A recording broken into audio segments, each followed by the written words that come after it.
The sun hung like a blister in the sky, a merciless overseer of the scorched plains of Hwange, Zimbabwe, once a cradle of life.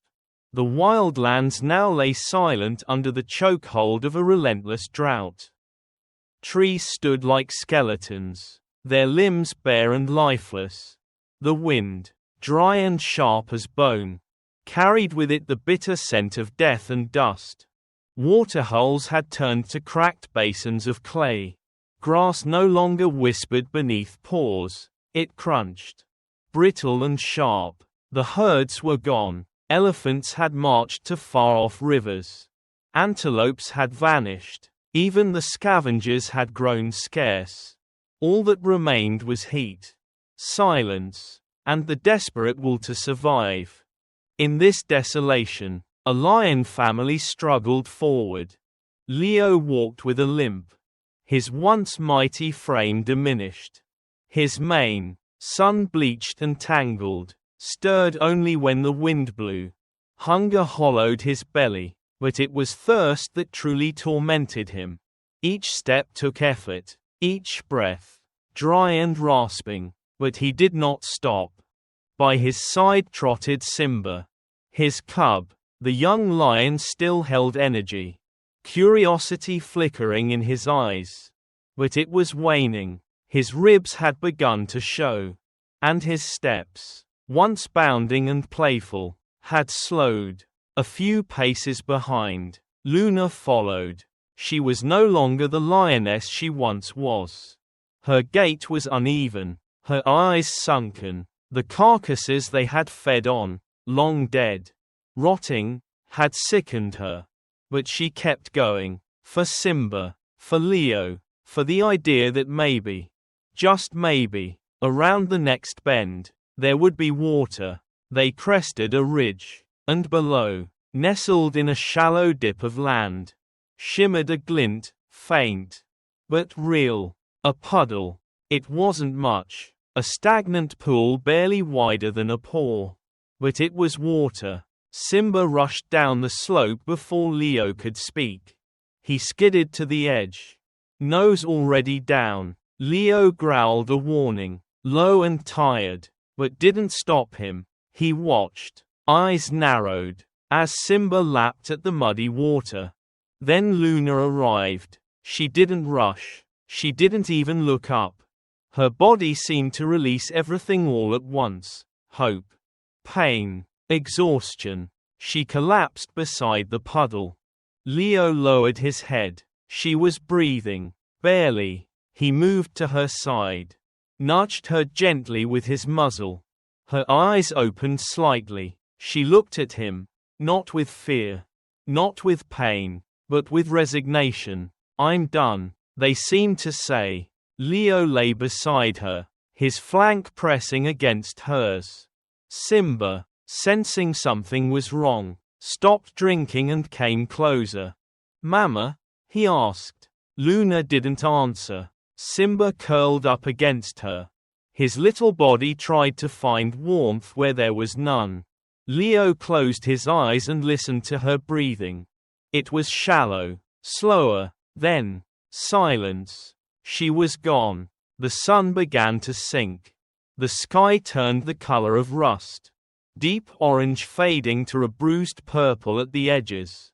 But the heat didn't let up. Leo stood slowly. His joints ached. He looked down at Luna for a long moment. There was no time to mourn. Not now. Not here. The jackals would come. The hyenas. Death always had an audience.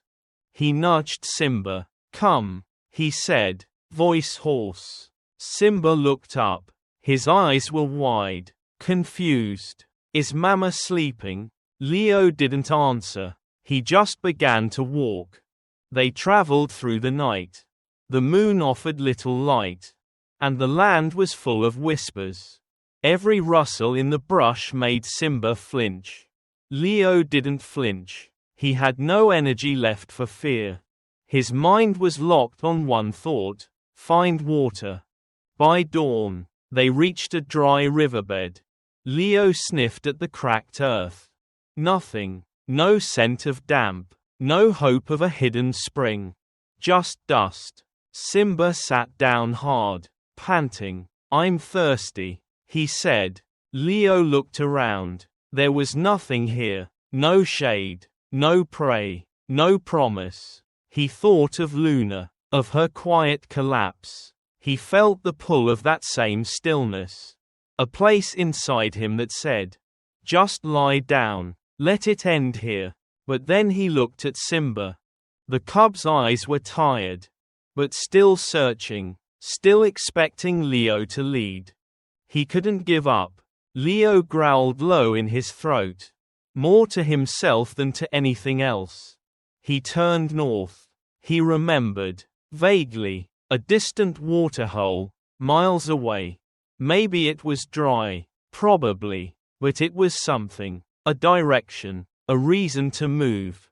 "Come," he said again. Simba stood. They walked. The sun climbed higher. Buzzards circled overhead. The drought had made them bold.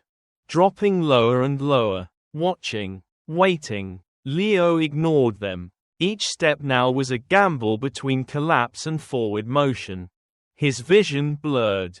His mouth felt like it was packed with sand. But he kept going. Simba stumbled. Leo turned, helped him up with a gentle push of his head. The cub didn't speak. He just followed.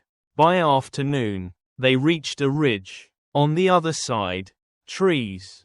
Not many, not lush, but real. And between them, shade. Cool, precious shade. Leo didn't let his hopes rise too quickly. Shade didn't mean water, but then he saw them. Tracks. Elephant prints. Deep. Fresh. He rushed forward, ignoring the pain in his limbs. Simba trotted behind. And there, at the bottom of a shallow slope, a waterhole, real this time. Small, shrinking, but not gone. Water. Leo dropped to his knees and drank. It tasted of mud, of life, of salvation. He stepped aside to let Simba drink his fill.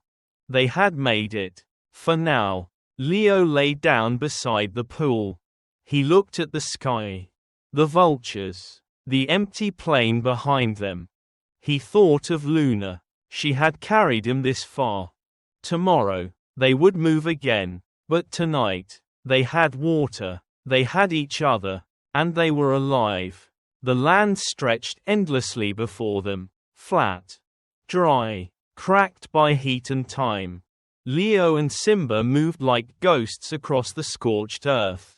Two figures against a vast canvas of nothing. The grass had long died. The wind kicked up ash and dust. Carrion birds circled far behind. Always watching. Always waiting. Leo's paws were raw. His breath shallow. Every step sent pain shooting through his legs. He was starving. He was thirsty. But he walked, because he had to.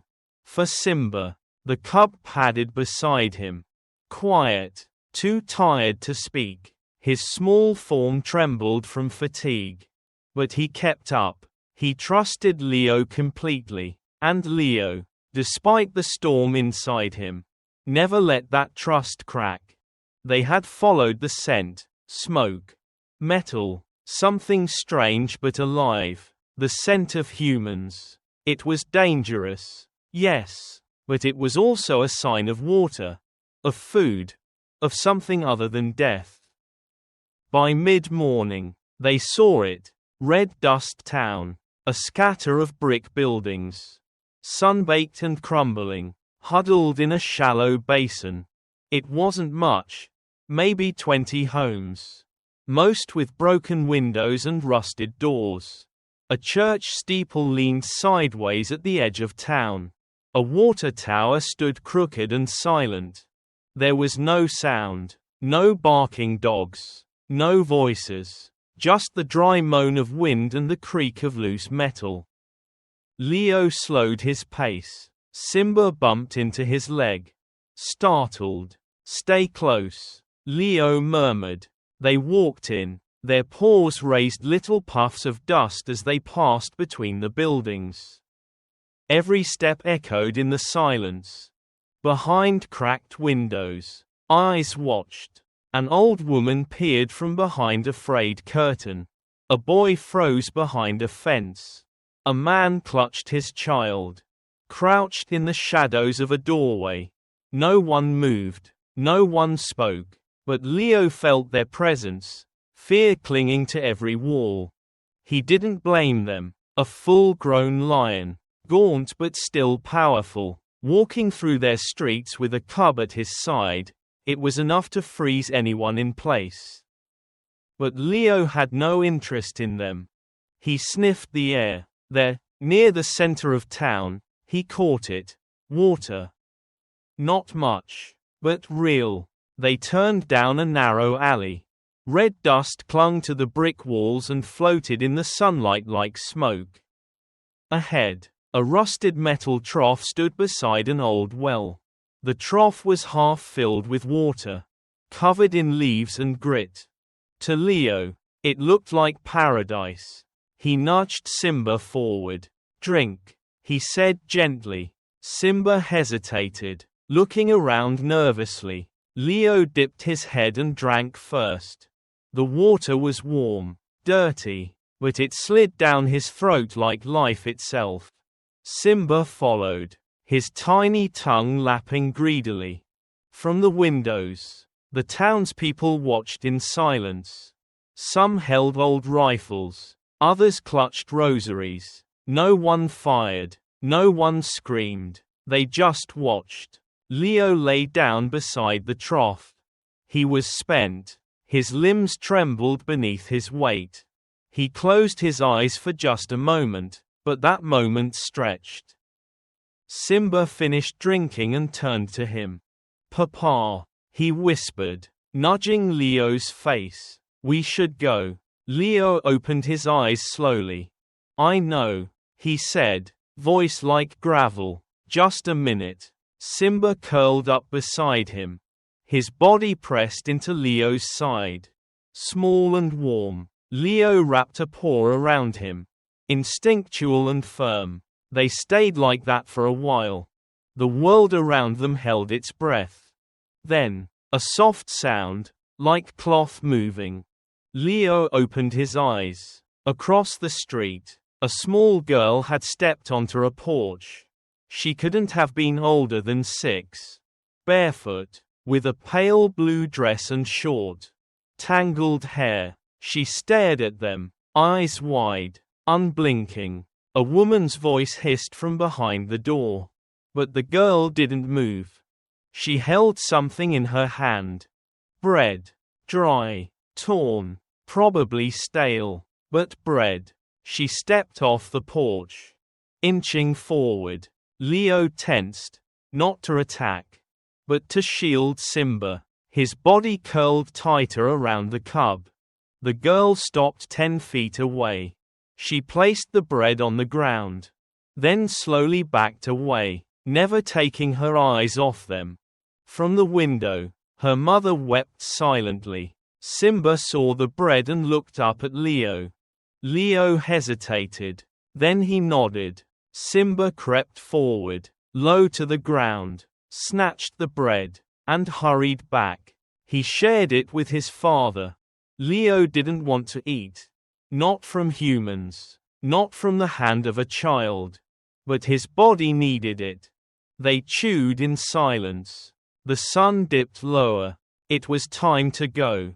Leo stood slowly. His legs wobbled. He turned to Simba. "Stay behind me. Keep your eyes forward. No sudden moves." Simba nodded. They left the town the way they came, quiet, slow, deliberate. No one stopped them. As they passed the church, a boy in a torn shirt crossed himself. An old man whispered a prayer. And then, just as they reached the edge of Red Dust Town, someone called out, "God be with you." Leo didn't look back, but he heard it. They kept walking, into the golden light of evening, back into the wilderness. Behind them, The town slowly came back to life. Doors creaked open. Children whispered. Life resumed. But out on the plain, only two figures moved, father and son, bound by hunger, by loss, and by the fragile thread of survival. Leo walked slower now. Simba stayed close. The road ahead was uncertain, dangerous, but they were not alone. Red dust town baked under the midday sun. Shadows clung close to buildings, and the heat shimmered above the cracked pavement. The air was still, heavy, waiting. Leo and Simba had returned, drawn back by thirst, hunger, or perhaps the instinct to stay near life, even if that life was foreign and afraid. They moved slowly down the street, silent and cautious. The townspeople had grown used to their presence, not friendly, not welcoming, but no longer terrified. Doors remained closed, but eyes watched from behind curtains.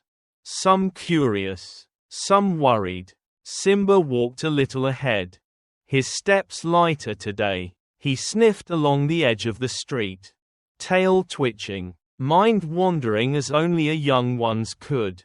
Leo trailed behind, head low, eyes scanning for danger, always alert, always protective. Then it happened. The ground cracked beneath Simba. A rusted metal grate, long broken and forgotten, finally gave way under his weight. There was a sharp clatter of steel, a yelp, and then silence. Leo's head shot up. He turned in time to see Simba's small body vanish into the dark hole in the ground. Simba! His roar shattered the stillness. He raced forward, claws skidding across the dirt, and threw himself at the edge of the hole. His eyes searched the darkness below. It was deep, a storm drain, narrow and full of shadows. He could hear Simba crying, faint, scared, alive. Leo roared again, louder this time, filled with panic. He clawed at the concrete, tore at the edges of the opening. Dust and shards of old brick flew into the air. He tried to squeeze his head in, then a paw, but the hole was too small. His claws scraped, tore, bled. He snarled in frustration, rage, fear. Simba, he called again. Below, the cub whimpered. Leo backed up, then hurled himself at the hole. The impact jarred his whole body. Blood streaked the edge now. His breath came in sharp, broken pants. He pawed wildly at the ground, muscles shaking. A door opened. Across the street, Amira stepped out. She was 17, barefoot, wearing a faded yellow dress and holding a bucket of water she'd meant to pour for the goats. The roar had frozen her mid-step. She stared now, horrified, at the sight in front of her. The lion, the huge, scarred male, was no longer a threat in her eyes. He was a father, desperate, helpless. Something shifted in her chest. She dropped the bucket. Water spilled onto the dirt road. She ran. "Papa!" she shouted back toward the house. "Tools. I need rope. Hurry." Leo didn't notice her at first. He was still tearing at the ground. His shoulder bled. His mane was full of dust and concrete. Amira approached slowly, carefully. She didn't want to startle him. She didn't want to be mauled. But she had to try. She stopped a few feet away and knelt. "I saw him fall," she said softly. "I can help. Please." Leo turned sharply, teeth bared, eyes wild. Amira froze. "I'm not here to hurt him," she whispered. "I swear." Leo stared at her, breath ragged, body tense. Then, as if understanding her intent, he stepped back, just slightly, enough to give her space. She crept forward and peered into the hole. It was deeper than she thought. 10 feet, maybe more. Down below, she saw Simba, curled against a pipe. Trembling, dusty but moving, his golden fur streaked with grime. His eyes met hers. He was terrified. "Hey, little one," she said gently, "I'm going to get you out." Behind her, her father arrived, out of breath, with a rope, a crowbar, and a flashlight. Amira took the flashlight first and shone it down. "No broken legs," she murmured. "That's good." Then she and her father set to work. Leo watched, pacing in circles, occasionally letting out low growls. Every time she leaned too far in, he bristled, but he didn't interfere. She worked fast. They pried the opening wider, stone by stone, chunk by chunk, until the gap was wide enough for her to lower the rope. She tied a loop and dropped it carefully down towards Simba. "It's okay," she coaxed. "Step in. I've got you." It took a few tries. Simba didn't understand at first. But eventually, he stepped into the loop. Trembling, Amira's father pulled the rope while she guided it. Slowly, carefully, Simba rose out of the darkness, blinking against the sun. The moment his paws touched solid ground, Leo rushed forward. He wrapped his body around Simba, licking his face, checking every inch of him. The cub nuzzled into his father's mane, whimpering softly. Amira backed away, heart pounding. She watched the reunion in silence, eyes stinging. It was raw, powerful, unlike anything she'd ever seen. She had helped save a lion's cub. Leo turned to her once, met her gaze. There was no growl, just a moment of recognition. Then, without a sound, he nudged Simba and they walked away, slowly, side by side, back toward the hills beyond Red Dust Town. People began to emerge now. Neighbors gathered in the street, whispering. Some pointed at the hole, others at Amira. She stood tall. "They're not monsters," she said. "They're just surviving, like us." And for the first time, no one argued. Amira sat on the edge of her bed, clutching the old rotary phone like it might break apart in her hands. The house was quiet, save for the ticking of a crooked wall clock and the distant hum of cicadas outside. Her palms were damp, her heart pounded. The number was barely legible on the faded poster pinned in the corner of the town schoolhouse. Hwange Wildlife Service, emergency line. She didn't hesitate. The phone rang 3 times. A voice answered, crisp and tired. "Ranger Station. Thomas speaking." Amira sat up straighter. "There's a lion here, and his cub, in Red Dust Town." There was a pause. Then, "Say that again." She did. Every detail. The drought. The first time she saw them. The storm drain accident. How the big one, the father, hadn't attacked anyone. Just protected his cub. How the townspeople had watched in awe as he paced and cried and clawed for his son. How she'd helped pull Simba out. Her voice trembled once, but she kept going. Ranger Thomas was silent for a beat. Then he said, "We're coming." By sunrise, the hum of engines broke the stillness of the dry plains. A white pickup rolled into town, marked with faded green letters, Zim Parks, Conservation Unit. Behind it, a second vehicle rumbled in, carrying crates, ropes, medical kits, and dart guns. Thomas stepped out, tall and weather-worn, with a wide-brimmed hat and sharp eyes that scanned the dusty street like he'd been here 100 times before. A team of 4 followed, wildlife vets. rangers, and a local tracker. Amira stood waiting by the well where Leo and Simba had first found water. She waved him over and pointed toward the far edge of town. "They're over that ridge," she said. "They sleep there, near the broken mill." Thomas nodded. "Good. We'll need to get close. Safe distance. No loud noise." He knelt beside her. "Gentler now. You did the right thing, Amira," he said. "You saved them. Now let's finish it." On the other side of the ridge, Leo lay half asleep, his body curled protectively around Simba. The cub dozed with his head nestled under Leo's chin, his tail flicking gently. They didn't notice the team at first.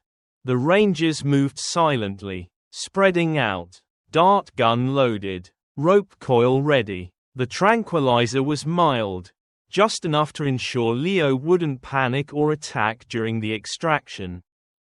Thomas gave the signal. PFFT. A soft hiss. Barely a sound. The dart struck Leo's flank. He jerked, let out a sharp growl, and stood. Simba jumped to his feet. Confused. Leo staggered. The sedative worked fast. Within seconds, his legs buckled.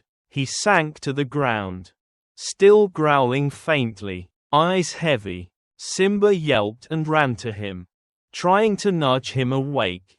Thomas approached carefully. "Go slow. He'll still be aware for a bit." Two rangers moved in, setting up a pulley rig. The old mill nearby had a solid iron frame, perfect to anchor their rope system. The goal: lift Simba into the transport crate safely, then carry Leo once he was fully sedated. Amira stood with the vet, watching everything unfold. Her hands were clasped tight, eyes locked on Simba. The cub resisted at first.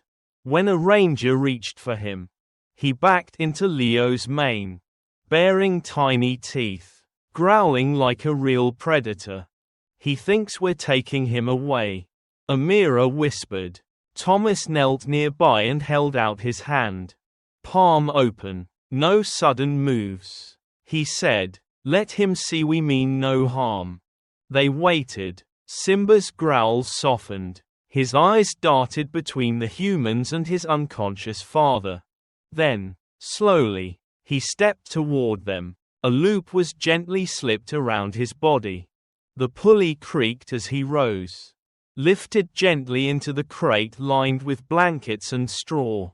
The moment the door clicked shut, he began to cry, sharp, high-pitched, confused. "Let's move fast," Thomas ordered. They wrapped Leo in a canvas sling and hoisted him into a second, larger crate. It took all 4 rangers and a rolling board to manage his weight. Once secured, the vet checked his vitals. "He's stable, should wake in a few hours."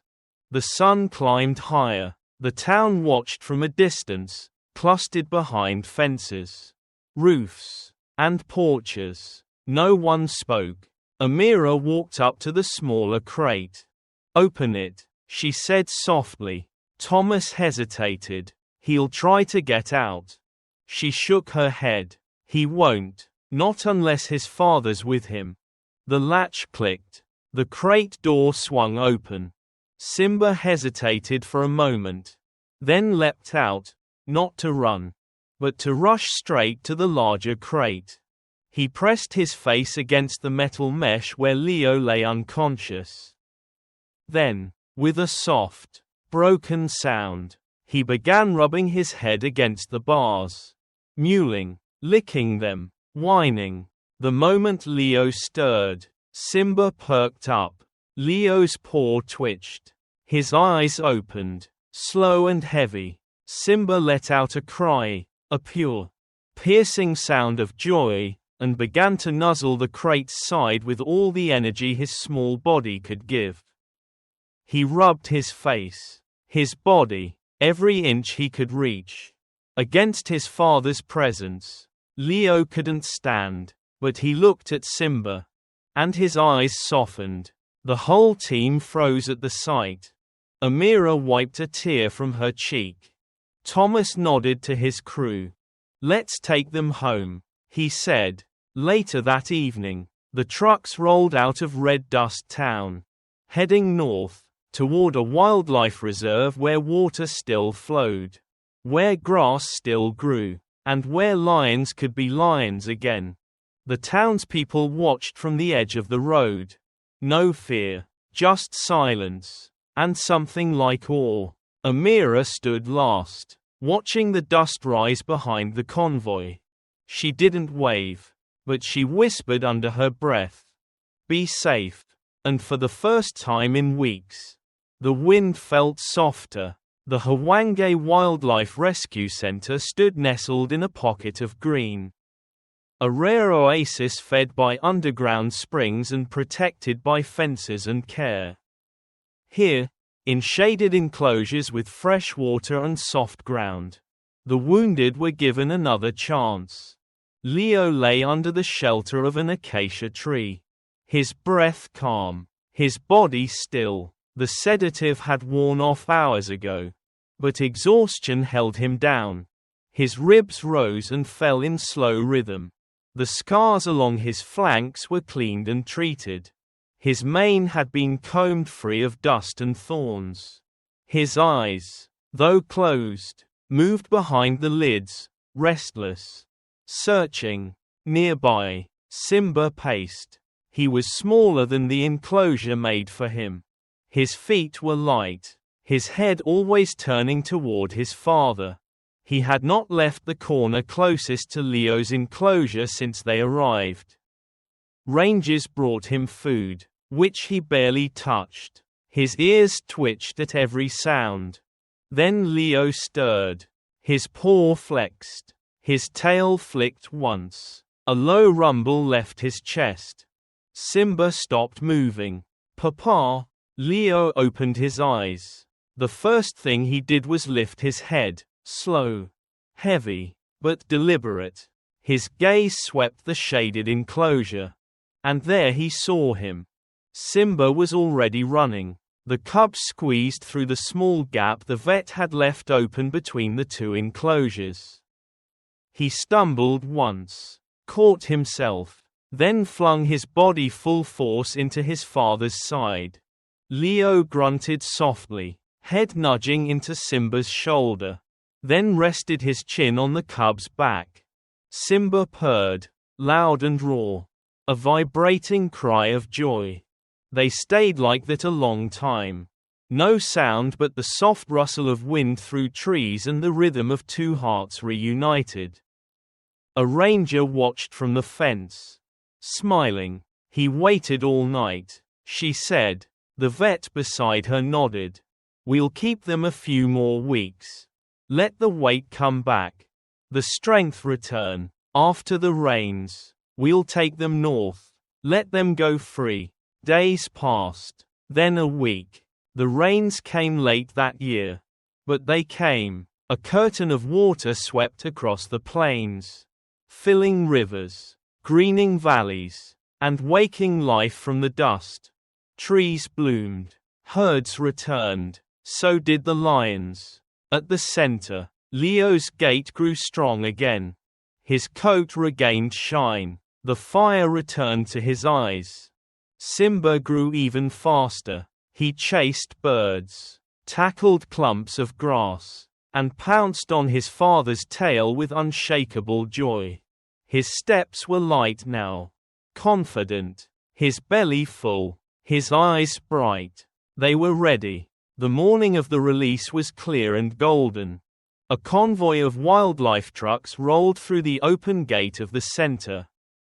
Inside one of them, Leo and Simba lay calmly, side by side in a reinforced cage lined with hay and fresh meat. The engine hummed gently. The road ahead was long but safe. Standing by the gate, Amira watched them go. She had come with her father, just to say goodbye. The rangers had offered to let her visit the center.